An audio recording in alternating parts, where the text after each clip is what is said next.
दोस्तों, welcome back to my channel dear friends.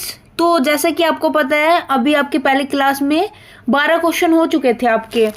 तो 13 question से मेरे को स्टार्ट कराना है। नायक सीरीज का दोबारा से रिवीजन करा रही हूँ, नवीन सर ने जो आपकी ली थी। आपको पता है सबसे बेस्ट सीरीज है आज तक की नायक सीरीज। अगर आप 40 क्लास पूरी कर लेते हो तो जीके आपकी कहीं भी बाहर नहीं जाएगी। और एसएससी जीडी 2025 में नायक सीरीज से आपको क्वेश्चन जरूर देखने को मिलेंगे।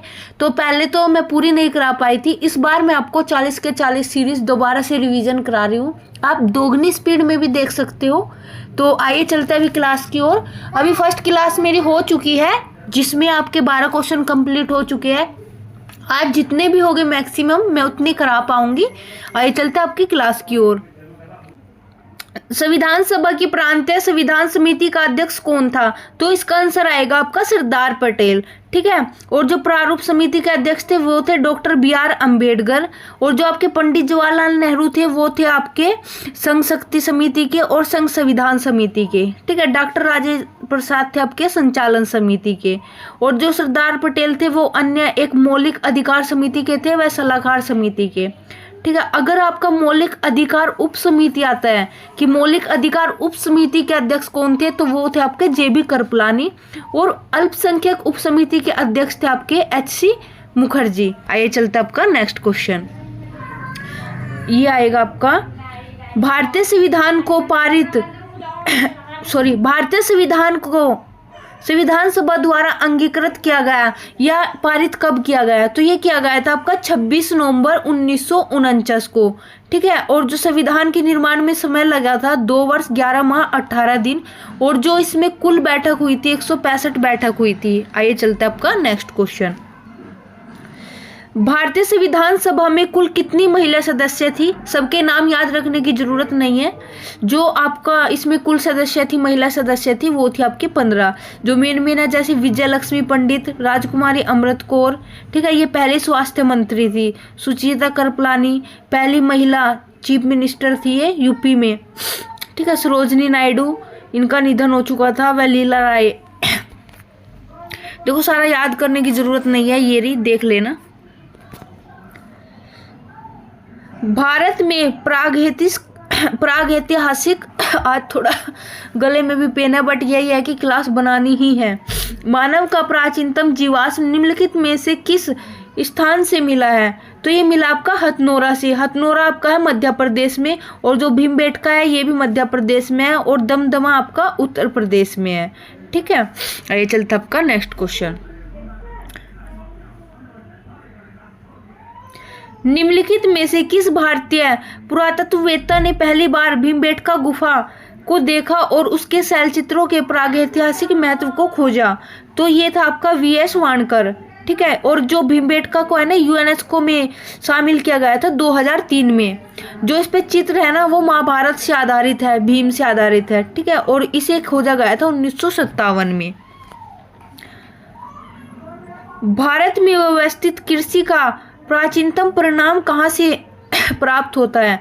तो ये हुआ था आपका मेहरगढ़ से। मेहरगढ़ आपका पाकिस्तान में, कालीबंगा आपका राजस्थान में, लोथल आपका गुजरात में, और ये कोट दीजिए आपका पाकिस्तान में। ठीक है। बोलन रिवर पे यहाँ से जो प्राप्त हुआ था आपका मेहरगढ़ से गेहूं और जौ प्राप्त हुए थे। ठीक है। वर्तमान में अभी ये गेहूं और जौ प्राप्त हुए ये हुए आपके लहुरा देव से, जो यूपी में है, संत कबीर नगर में। यूपी के लिए ये इंपॉर्टेंट क्वेश्चन है। ठीक है। यहाँ से चावल के साक्ष्य प्राप्त हुए हैं लहुरा देव से। ठीक है। और जो मेहरगढ़ से आपका स्थायी जीव का प्रथम साक्ष्य है ये भी मेहरगढ़ से ही आपका प्राप्त हुआ था। और ये पालतू भैंस का साक्ष्य ये भी मेहरगढ़ से प्राप्त हुआ था। आइए चलते आपका नेक्स्ट क्वेश्चन। मानव द्वारा सर्वप्रथम प्रयुक्त अनाज था? तो ये तो आपको भी पता आसान सा है, जौ था।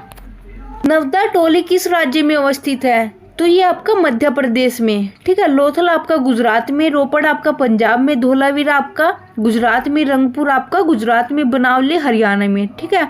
और जो अंतरजी खेड़ा है ये आपका यूपी में है। यहाँ से आपके लोहे के साक्ष्य मिले हैं। आइए चलते आपका नेक्स्ट क्वेश्चन। ठीक है। देखो ये क्वेश्चन पहले यहाँ पे चलते हैं। भारत के कितने राज्य हैं तट रेखा पर स्थित है? तो भारत के 9 राज्य हैं। तट रेखा पर स्थित है। भारत से कन्याकुमारी की अवस्थिति क्या है? देखो ये गोलार्ध दिया हुआ है, जैसे यहाँ पे देखो ये उत्तरी गोलार्ध है, यहाँ पे दक्षिण गोलार्ध है, बीच में आपकी भूमध्य रेखा आती है, तो यहाँ पे अपना भारत स्थित है। ठीक है, तो ये भूमध्य रेखा के उत्तर में स्थित है, ये भूमध्य रेखा इसके उत्तर में स्थित है। ठीक है, ये चलता है आपका नेक्स्ट क्वेश्चन। निम्नलिखित द्वीपों के युग्मों में से कौन सा एक 10 अंश जलमार्ग द्वारा आपस में पृथक किया जाता है, यानी 10 डिग्री चैनल? ये आएगा अंडमान एवं निकोबार को। ठीक है, और 8 डिग्री चैनल करता है मालदीव व मिनिकॉय को अलग करता है। 9 डिग्री चैनल आपको लक्षद्वीप व मिनिकॉय को, और 11 डिग्री चैनल आपका आएगा अमनदीप व कन्नौर। आइए चलते आपका नेक्स्ट क्वेश्चन। भारत का सुदूरस्थ दक्षिण बिंदु है, तो वो है आपका इंदिरा पॉइंट। ठीक है, इसे पिग्मेलियन पॉइंट या पार्सियन भी पॉइंट भी कहा जाता है। भारतीय अर्थव्यवस्था है, तो जो भारतीय अर्थव्यवस्था है ये आपका भारतीय अर्थव्यवस्था आपकी विकासशील यानी मिश्रित अर्थव्यवस्था है। ठीक है, आइए चलते हैं आपका नेक्स्ट क्वेश्चन। भारत में सबसे पहले निम्नलिखित में से किस राज्य में सूर्य दिखाई देता है? तो ये तो आसान है पता आपका, अरुणाचल प्रदेश में। और सबसे बाद में जो दिखाई देता है ये दिखाई देता है गुजरात में आपका, जो सबसे जहाँ पे अस्त होता है सबसे लेट अस्त होता है गुजरात में। ठीक है, और अरुणाचल के डोंग गांव में सबसे पहले दिखाई देता है।